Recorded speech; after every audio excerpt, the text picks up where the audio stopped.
வணக்கம் தோழி, நலமாக இருக்கீங்களா? நம்ம சேனலில் கர்ப்பம் தொடர்பான நிறைய பதிவுகள் பார்த்துட்டு வரோம் இல்லையா?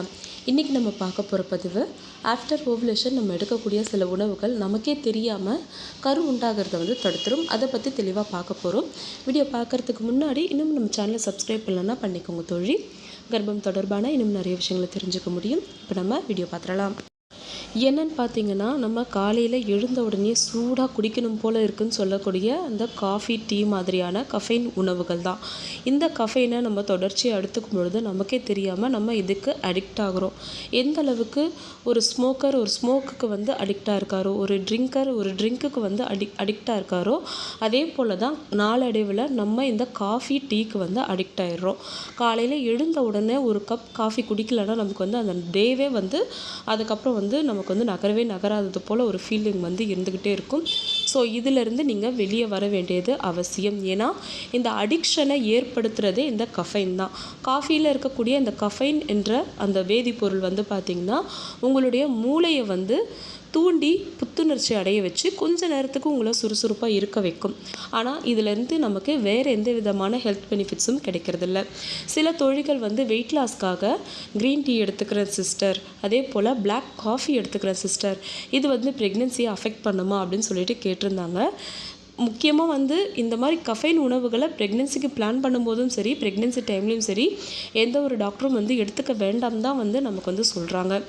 இதுவே நீங்கள் ஒரு ட்ரீட்மெண்ட்டில் இருக்கீங்க, ஃபாலிகுலர் ஸ்டடி பண்ணுறீங்க, ஐயுஐ பண்ணுறீங்க, இல்லை ஐவிஎஃப் அந்த மாதிரி ட்ரீட்மெண்ட்டில் இருக்கீங்க அப்படின்னும் பொழுது கம்ப்ளீட்டாக இந்த மாதிரி உணவுகளை நம்ம எடுத்துக்காமல் இருக்கிறது தான் நல்லது.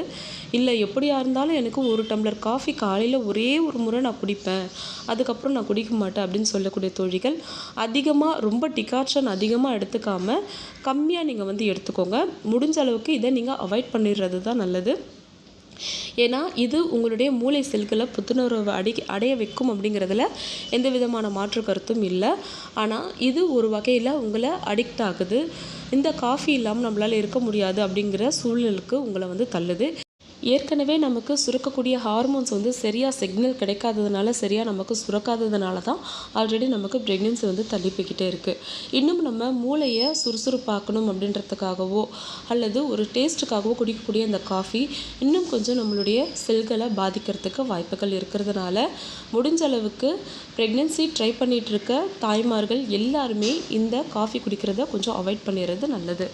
அதுலேயும் முக்கியமாக நம்ம காலையில் எடுத்துக்கக்கூடிய உணவுப் பொருள், அது ஒரு ட்ரிங்காக இருந்தாலும் சரி, இல்லை ஒரு ஏதாச்சும் உணவாக இருந்தாலும் சரி, காலையில் நம்ம எடுத்துக்கக்கூடிய அந்த ஒரு உணவு தான் அந்த நாளோட மொத்த உணர்வையும் மொத்த புத்துணர்வையும் நமக்கு கொடுக்குது.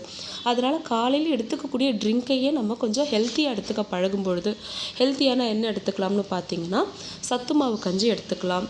இப்போ பிசிஓடி ப்ராப்ளம் இருக்கக்கூடிய தோழிகள் வெந்தய டீ எடுத்துக்கலாம், ஃப்ளோ வாட்டர் எடுத்துக்கலாம்.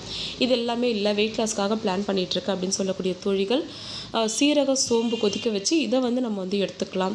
ஸோ தனியா சுக்கு இதெல்லாம் சேர்த்து சுக்கு காஃபியாக நம்ம போட்டு குடிக்கலாம். இந்த கஃபைன் சுக்கு காஃபியில் கிடையாது. அதுக்கு பதிலாக நம்ம அதை எடுத்துக்கும் பொழுது பாடியில் இருக்கக்கூடிய அழுக்குகள் டீடாக்ஸ் ஆகி நம்மளுடைய உடல் தூய்மை அடையும். அது மட்டும் இல்லாமல் நம்மளுடைய குடல் பகுதியும் சுத்தமடையும். கேஸ் பிரச்சனையும் நமக்கு இருக்காது.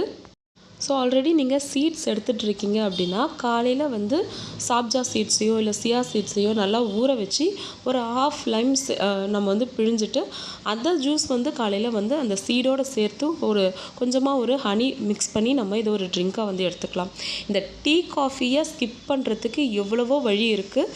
கண்டிப்பாக நீங்கள் அதை ட்ரை பண்ணுங்கள். அப்படிலாம் எதுவும் இல்லை சிஸ்டர், டீ காஃபி குடித்து எவ்வளோ பேர் ப்ரெக்னென்ட் ஆகிருக்காங்க அப்படின்னு நீங்கள் யோசிச்சிங்க அப்படின்னா, ஒரு சிலருக்கு அது சக்ஸஸ் ஆகிறதுக்கு வாய்ப்புகள் இருக்குது. ஆனால் நம்ம ரொம்ப சீரியஸாக நம்ம ப்ரெக்னென்சிக்கு பிளான் பண்ணிகிட்டு இருக்கும்பொழுது எதுக்கு அந்த சின்ன சான்ஸை கூட நம்ம விடணும்? ஒருவேளை நமக்கு அது செட் ஆகலைன்னா என்ன பண்ணுறது? அதை எப்படி நம்ம கண்டுபிடிக்க முடியும்? ஸோ ஒரு மாதத்திற்காவது, அதாவது உங்களுடைய ப்ரெக்னென்சி பாசிட்டிவ் ஆகிற வரைக்குமாவது ட்ரீட்மெண்ட்டில் இருக்கக்கூடிய தோழிகள் நிச்சயமாக டீ காஃபி எடுக்கிறத தவிர்த்துட்டு அதற்கு பதிலாக மற்ற பானங்களை எடுத்துக்கொள்ளலாம். இந்த வீடியோ பிடிச்சிருக்கும், பயனுள்ளதாக இருந்திருக்கும்னு நம்புகிறேன். அடுத்த ஒரு நல்ல பதிவில் சந்திக்கலாம் தோழி. நன்றி.